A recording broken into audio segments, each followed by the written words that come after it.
My name is Joseph Kamau. I'm the CEC in charge of agriculture, livestock and irrigation, Kiambu County. My name is Dr. Jamrik Muturi John. I'm the CEC in charge of agriculture, livestock, fisheries and cooperatives, Embu County government. That is county number 14. My name is Dr. Isabel Wayake. I'm the project coordinator of the VBA methodology, the project, and it's being implemented by Local Development Research Institute. One of the challenges we have as counties, and especially in Embu, is that quite a number of agricultural officers are in the advanced ages of life. Majority of them are 50 years and above. And quite a number of them have left the service through natural attrition, retirement, others going to other ventures. So out of that, therefore, you find that they are not aggressive enough actually to really go to the farms. And therefore, one of the methods that we are trying to implement is trying to recruit more staff. However, we are limited because of the budgetary allocation that we are getting, which is limiting really and affecting the service that's supposed to be provided for to the farmer.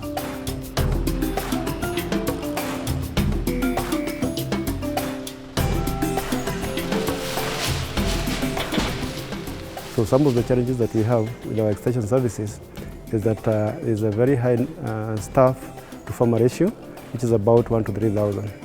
So the VBA model is coming to assist us reduce that ratio to about one officer, VBA advisor, serving about 200 farmers. And that is now the pressure of extension. What we do, we use the VBAs, we train them on gaps and the right varieties of inputs to use so that they can teach to the farmers. We equip them with the sample packs for mother demos where they're able to go and demonstrate to the farmers. And then we also give them a pack of sample packs, like 4 different or 5 different varieties of the various seeds from various companies for them to be able to choose what is doing well for my farm. And in literature, we have people talk about all kinds of models of extension, but we knew that one model would not work, which is what my colleagues have talked about here, where one ward agricultural officer is in charge of 4,000 or 5,000 farmers. Even to make matters worse, they do not even have vehicles to move.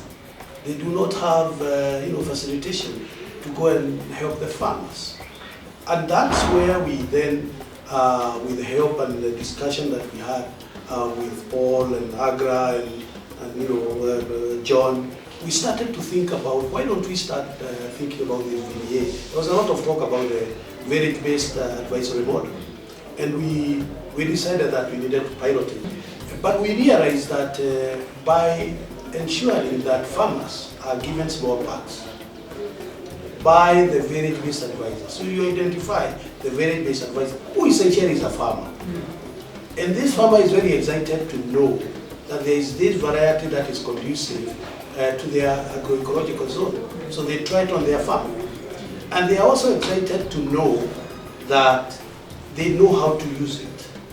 They know the spacing between the lines. They know the spacing between the crops. They know where to put the fertilizer. Do you put the fertilizer on top? Do you put it below? Do you put it wherever? So they got very excited when they started knowing this. And then they are very, very excited to tell their farmers. As Africans, we tell our stories. And the more you can influence your neighbors, the more you feel successful. So we started off, that way. And I can tell you that for me, I feel very bad because I no longer go to the field. I mean, I don't go to Kamushege with the chair the way I used to go. But that is where the satisfaction is. So far, we've been able to link the technologies to the farmers. Yes. There are quite a number of technologies, including some very new technologies. As you are going to see, once you give the farmer the small pack and they plant in their backyard, at the end of the season or two, it is the farmer who says, I want this variety. Sometimes they don't even know the name. They say, whatever you call it, this one.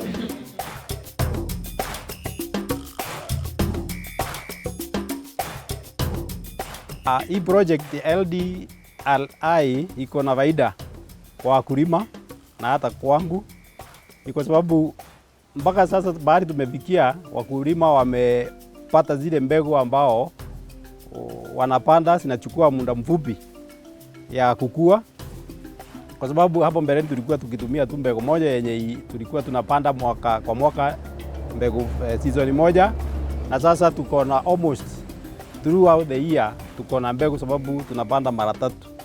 Tondu since 2018 niĩ ndirĩ ndathiĩ nduka ngathiĩ kũgũra mũtu cause nĩ ngoragwo thĩinĩ wa mũgũnda wakwa ndĩna green maize na ingĩ dried. Ndabatara nĩ kũruga mũkimo ngaruga, ndabatara nĩ gũthĩa millet ngathi ngathĩa na ngagĩa na mũtu. So even niĩ ndateithĩka, my neighbor still they can bear me witness atĩ onao nĩ makoretwo makĩhũnio na mũndũ ahũnio nda. There is a survey we did. If you look at the yields, best farmers, struggling farmers. Best farmers were able to get a yield of about 898 kg per hectare. But now, after the VBA methodology and the training they have been getting, a farmer is able to move from 898 kg per hectare to about 2,400 kg per hectare. So you can see that's a big impact. And what does this do? This ensures that the farmer is able not just to get food for themselves, but they're also able to sell. And so there is food security and there is increased incomes for the farmers to take care of themselves.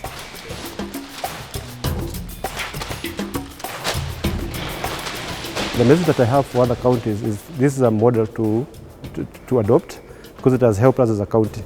And we are sure that that will be able to sort their problem of the high level of, or the high ratio between the staff to the farmers.